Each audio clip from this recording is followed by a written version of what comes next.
Shalom, Bapak, Ibu, dan saudara-saudara yang terkasih di dalam Tuhan. Kebenaran saat ini berjudul Kopos.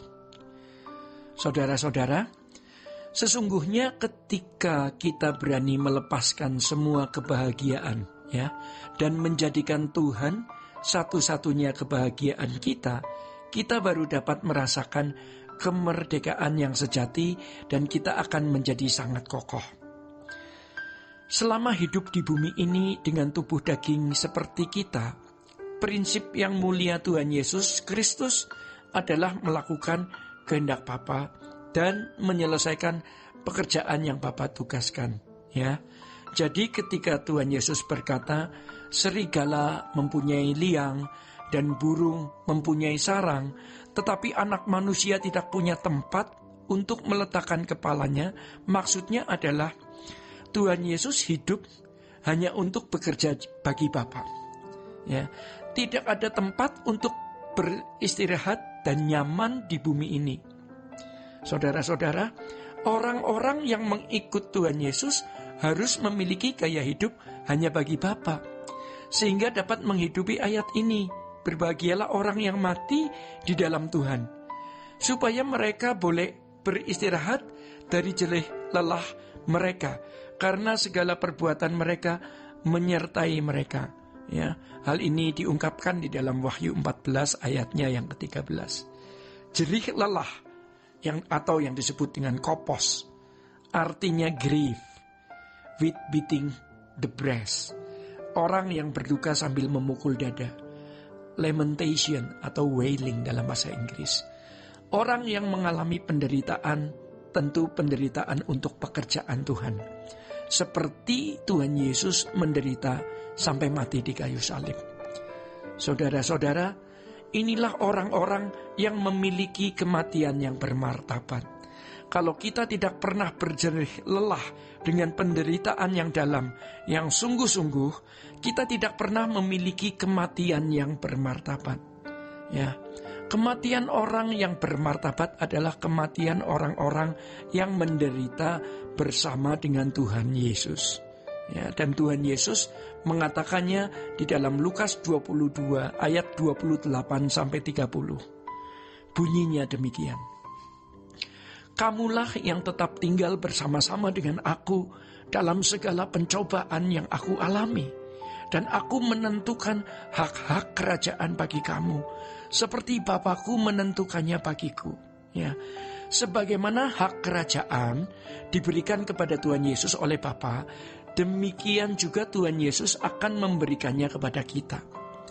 Ini tidak untuk semua orang, tetapi untuk orang-orang yang dikatakan dalam ayat ini, yaitu yang tinggal bersama-sama dengan aku dalam segala pencobaan.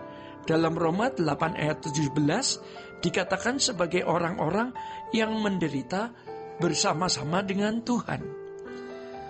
Bapak, Ibu, dan saudara-saudara yang dikasihi Tuhan, mari kita membayangkan bagaimana Petrus, Yohanes, Yakobus, dan para murid lain meninggalkan rumah, meninggalkan keluarga mereka, meninggalkan perahu, jala, dan kewajaran hidup mereka untuk mengikuti seorang guru yang dianggap sesat oleh orang Farisi dan tokoh-tokoh agama.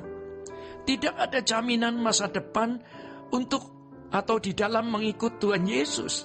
Tetapi murid-murid ini berani mempertaruhkan hidupnya. Jadi tidak heran kalau murid-murid Yesus berkata, kami sudah meninggalkan sesuatu, apa yang akan kami peroleh? Ini adalah penderitaan yang luar biasa. Meninggalkan pekerjaan, keluarga, masa depan tidak jelas. Jadi murid-murid berani meninggalkan segalanya, namun masa depannya tidak jelas.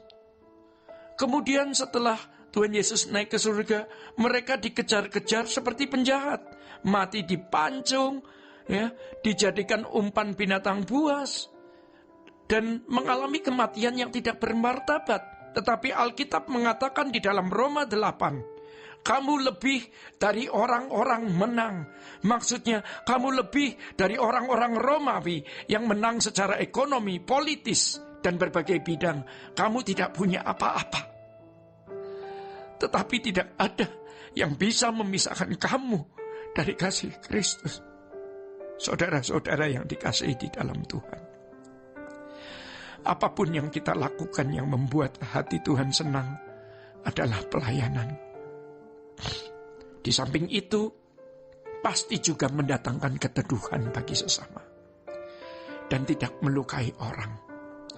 Tidak perlu menjadi pendeta atau mencapai gelar kesarjanaan teologi. Orang-orang seperti inilah yang bermartabat, yang layak menerima mahkota kebenaran. Saudara-saudara, jadi kalau selama ini kita sering mendengar orang berkata, kita lebih dari pemenang, apa maksudnya?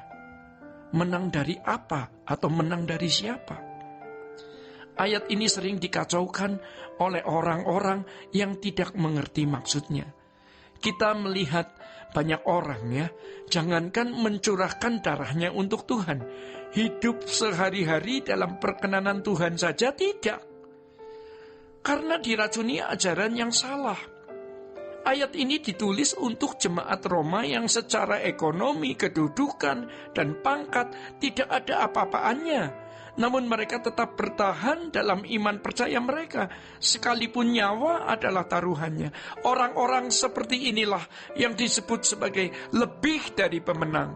Saudara-saudara, hari ini apa yang sudah kita pertaruhkan agar kita pun layak menyebut diri sebagai lebih dari pemenang? Jerih lelah apa yang sudah kita perjuangkan dalam mengiring Tuhan Yesus dan menjadi saksinya?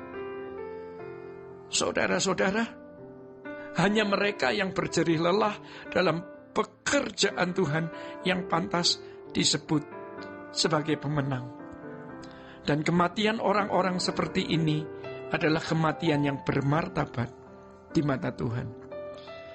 Bapak, Ibu, dan saudara-saudara, demikian kebenaran pada saat ini. Tuhan Yesus memberkati. Sola Gracia.